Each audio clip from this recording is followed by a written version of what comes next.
सर्वस्व भगवान श्री राधे गोविंद के चरण कमलों का ध्यान करते हुए सभी श्रीमद् भागवत गंगा में प्रवेश करें। पधारे हुए सभी हरि भक्तों वैष्णव जनों के चरणों में व्यासपीठ की ओर से आप सभी को मेरा प्रणाम। आज आप हम सभी कथा के सप्तम यानी विश्राम दिवस में प्रवेश कर रहे हैं। आज भागवत का विश्राम यानी भागवत के सार का दिन है।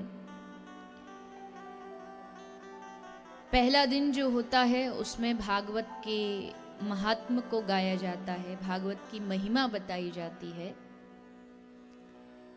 फिर कथा प्रसंग सुनाए जाते हैं और सातवें दिन पूरे 7 दिन की शिक्षा, पूरे 7 दिन का सार, कंक्लूजन। जैसे हम कोई किताब पढ़ते हैं उसमें शुरुआत में फ्रेजेस होता है, उसकी भूमिका होती है, फिर कहानी होती है, फिर लास्ट में मॉरल ऑफ द स्टोरी होता है।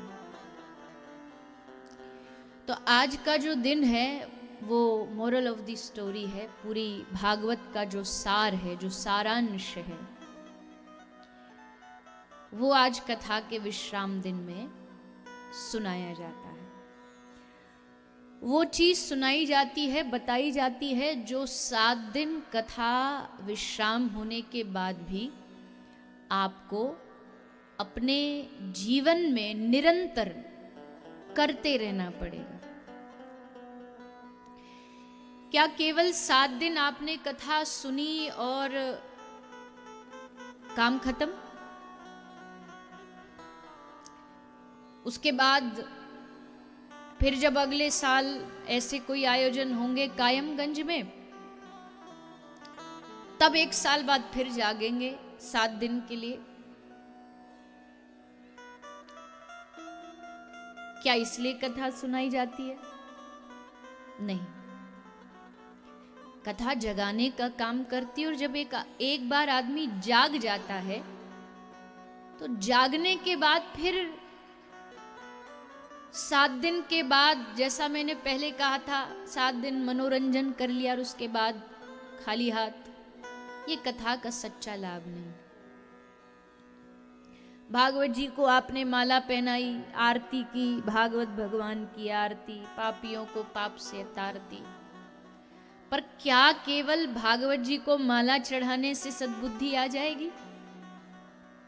किसी आदमी को बुखार हो, डॉक्टर के पास जाए, डॉक्टर गोली दे, वो दवाई लेकर के आए, टैबलेट को टेबल पर रखे और टेबल पर रख करके उसकी आरती उतारे, उसको फूल चढ़ाए, उसको प्रणाम करे और कहे हे दवाई मैया हमें ठीक कर दो, तो क्या वो ठीक होगा? हाँ या नहीं? बोलिए ना, आज तो 7वां दिन है, बोल दीजिए। नहीं, दवाई की आरती करने से बीमारी ठीक नहीं होगी। दवाई को जब तक आप अपने शरीर में नहीं लेंगे तब तक रोग ठीक नहीं होता है। भागवत भी औषधि है। भागवत केवल कोई किताब नहीं है, भागवत केवल कोई ग्रंथ नहीं, भागवत औषधि है। भागवत रसायन है। पिबत भागवतम रसमालयम, भागवत जी को रसायन कहा गया। औषधि भी है, रसायन भी है। औषधि और रसायन में क्या फर्क होता है? औषधि बीमारी के बाद ली जाती है, जब बीमारी हो जाती है उसके बाद जो दवाई ली जाती है वो औषधि होती है। बीमारी से पहले जो लिया जाता है वो रसायन होता है, जिसको अंग्रेजी भाषा में वैक्सीन कहते हैं। सबने लगवाई होंगी ना 2 डोज वैक्सीन की। वैक्सीनेशन, वैक्सीन किस लिए होती है? कि बीमारी ना हो उसलिए सुरक्षा के लिए पहले से वो वैक्सीन लगाई जाती है। भागवत भी वही वैक्सीन है, भागवत वही रसायन है। जो इसको ग्रहण करता है उसको रोग नहीं होगा, ये भागवत गारंटी लेती है। भागवत कहती है जो एक बार मेरी शरण में आ जाए मैं उसके सब रोगों का नाश कर देती हूं। रोग कौन सा है? रोग भी तो पता होना चाहिए। एक महात्मा जी का बड़ा प्यारा दृष्टांत है कि ये जो कथा पंडाल में आप बैठे हो ना, ये जो प्रांगण बना है, ये कथा पंडाल, ये केवल पंडाल नहीं है, ये ऑपरेशन थिएटर है। ये ऑपरेशन थिएटर है। यहां सबका ऑपरेशन किया जाता है, सबकी ट्रीटमेंट की जाती है। बीमारी क्या है? बड़ी भयंकर बीमारी है, पूछो मत। कैंसर रोग, टीवी का रोग, ये सब रोग तो फिर भी इसी एक ही जन्म तो मिलेंगे। कैंसर इस जन्म मिला, फिर मृत्यु के बाद जब अगला जन्म मिलेगा तो फिर से एकदम ब्रांड न्यू शरीर मिलेगा, उसमें फिर वो कैंसर संग नहीं जाएगा। पर ये जो रोग जिसका इलाज यहाँ किया जाता है, ये इतना भयानक रोग है कि हर जन्म साथ चलता है। कौन सा रोग? भव रोग, माया का रोग, काम वासना का रोग, लोभ क्रोध का रोग, ये हर जन्म संग चलता है। जन्म जन्म जैसे जैसे शरीर बदल लेता है आदमी, बाहर से शरीर दूसरा दूसरा मिलता जाता है, पर भीतर से रोग संग संग चलता है। यहां उसका इलाज किया जाता है। अब जब ऑपरेशन होता है, जब उसको ओटी में ले जाया जाता है, तो उससे पहले उसको एक बेहोशी का एनेस्थीसिया इंजेक्शन दिया जाता है, बेहोशी का। तो आप जब यहाँ आते हैं कथा में, 3 घंटे आपका ये ऑपरेशन चलता है, और ऑपरेशन से पहले आपको बेहोशी का एक इंजेक्शन दिया जाता है। आपको पता भी नहीं लगता। जानते कौन सा है वो इंजेक्शन?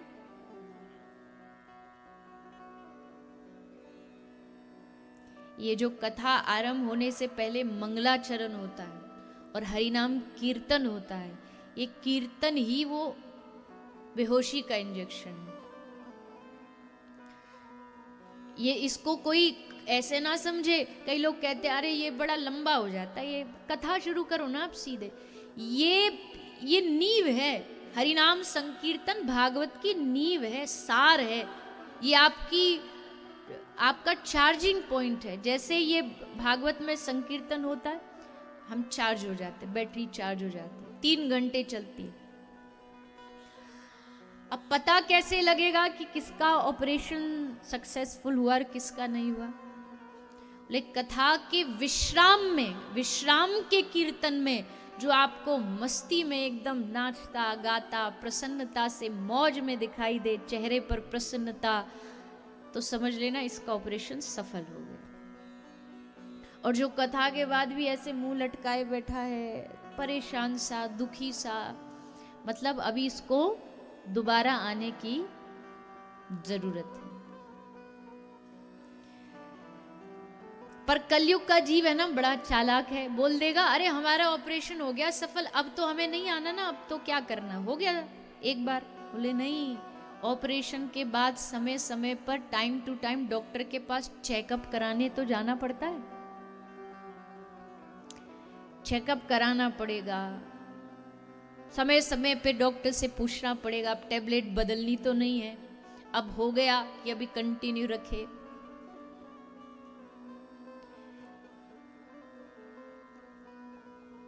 और एक और बात कि जब ऑपरेशन हो जाता है तो डॉक्टर कहता है कि अब ऐसा मत समझना ऑपरेशन हो गया अब रोग ठीक, अब मस्ती से कुछ भी करो, नहीं, परहेज का ध्यान रखना पड़ेगा, नहीं तो इन्फेक्शन हो जाएगा। दवाई देता है कि टाइम टू टाइम ये दवाई लेनी है। तो यहाँ जो आपका 7 दिन हम सबका जो ऑपरेशन हुआ है, ट्रीटमेंट हुआ है, इसके बाद आज आपको घर दवाई ले जाने की बारी है। आज यहां से कोई खाली हाथ नहीं जाएगा, सब दवाई लेकर के जाएंगे। वो दवाई क्या है वो अभी कथा के लास्ट में बताएंगे। क्या दवाई है जो आपको लेके जानी है, टाइम टू टाइम उसको रोज लेना है। अच्छा, एक महत्वपूर्ण बात, इस कथा का, इस ऑपरेशन का ऑपरेट करने वाला डॉक्टर कौन है? डॉक्टर भी तो अच्छा चाहिए, किसी झोला छाप से थोड़ी ऑपरेशन करवा लेंगे।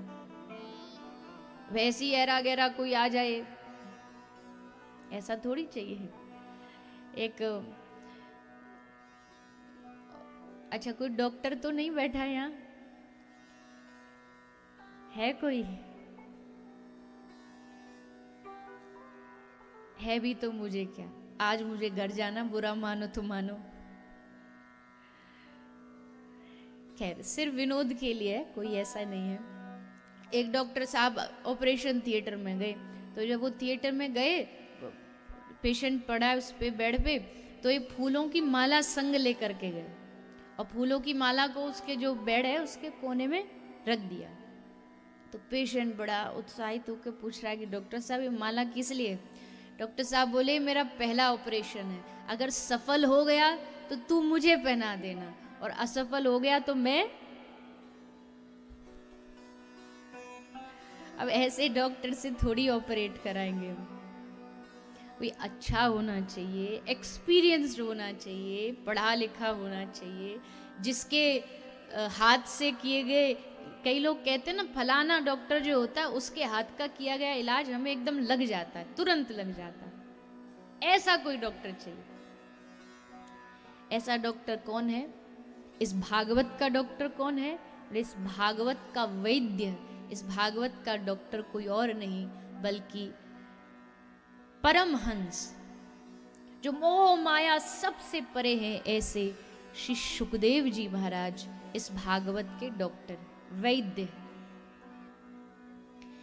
ऐसे पहुंचे हुए वैद्य हैं कि राजा परीक्षित, जो पेशेंट सामने बैठा है राजा, उसको ये तक याद नहीं कि आज वो मरने वाला है, आज 7वां दिन है, आज उसको सर्प डसने आने वाला। ऐसे डूबे भगवान की कथा में सुखदेव जी ने ऐसा डुबाया उनको भगवत रस में कि याद ही नहीं है, पता ही नहीं है। ऐसे वैद्य हैं सुखदेव जी। और ऐसे वैद्य, ऐसा डॉक्टर अगर हमारी ट्रीटमेंट, हमारी रोग को ठीक करने की अगर गारंटी ले ले तो फिर तो बात ही क्या। सुखदेव जी यहाँ के वैद्य हैं। तो ये भागवत जो हम और आप सभी को भगवत कृपा से प्राप्त हुई है, मैंने पहले ही कहा, ये भगवान की जो कथा है ये किसी पुण्यों से नहीं मिलती। कोई सोचे कि भागवत हम इसलिए सुन पा रहे हैं क्योंकि हमने कोई पुण्य किए होंगे, नहीं नहीं। पुण्यों से पैसा मिल सकता है, पुण्यों से नाम मिल सकता है, पुण्यों से पद प्रतिष्ठा मिल सकती है, लेकिन कायमगंज के रामलीला मैदान में बैठ करके 7 दिन तक हरि कथा सुनना, ये पुण्यों से नहीं, ये भगवान की कृपा से प्राप्त हुआ। ये एकमात्र उनकी कृपा से प्राप्त हो सकता है। इसलिए यहां कोई कथा श्रवण करके अभिमान न करे कि मैंने 7 दिन तक कथा सुनी, या मैं कहूं मैंने 7 दिन तक कथा सुनाई, मैंने कथा कराई। ये अभिमान आते ही इस कथा का जो रस है वो खत्म हो जाएगा।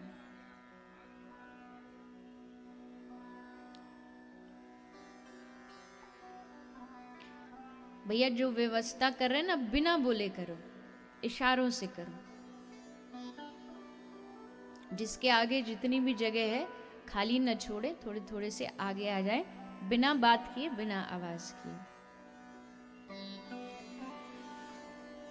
तो यहां कथा सुनकर के अभिमान न प्रकट करना। कोई भी काम करो, खासकर भगवान की भक्ति में तो सावधान रहना चाहिए, क्योंकि अभिमान बड़ा सूक्ष्म दुर्गुण है। कब किसके भीतर आ जाता है मैं अभिमान नहीं करता, ये भी अभिमान है। मैं अभिमान नहीं करता, तुम करते होगे, ये भी अभिमान है।